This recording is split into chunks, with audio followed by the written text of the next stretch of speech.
श्रीभगवानुवाच परं भूयः प्रवक्ष्यामि ज्ञानानां ज्ञानमुत्तमम्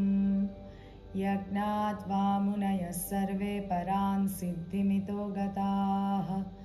इदं ज्ञानमुपाश्रित्य मम साधर्म्यमागताः सर्गेऽपि नोपजायन्ते प्रलये न व्यथन्ति च मम योनिर्महद्ब्रह्म तस्मिन् गर्भं ददाम्यहम् सम्भवः सर्वभूतानां ततो भवति भारत सर्वयोनिषु कौन्तेय मूर्तयः सम्भवन्ति याः तासां ब्रह्म महद्योनिरहं बीजप्रदः पिता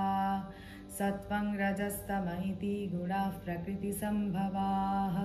निबध्नन्ति महाबाहो देहे देहिनमव्ययम् तत्र सत्त्वं निर्मलत्वात् प्रकाशकमनामयम् सुखसङ्गेन बध्नाति ज्ञानसङ्गेन चानघा रजो रागात्मकं विद्धि तृष्णासङ्गसमुद्भवम् तन्निबध्नाति कौन्तेय कर्मसङ्गेन देहिनम्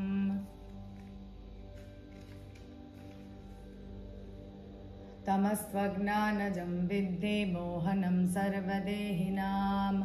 प्रमादालस्य निद्राभिस्तन्निबध्नाति भारत सत्त्वं सुखे सञ्जयति रजः कर्मणि भारत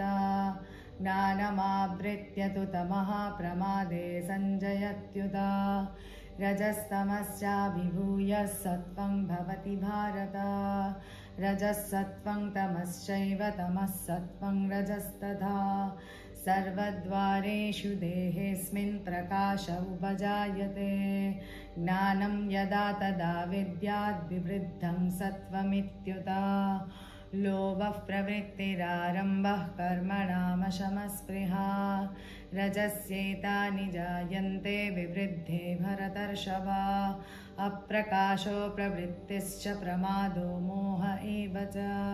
तमस्येतानि जायन्ते विवृद्धे कुरु नन्दन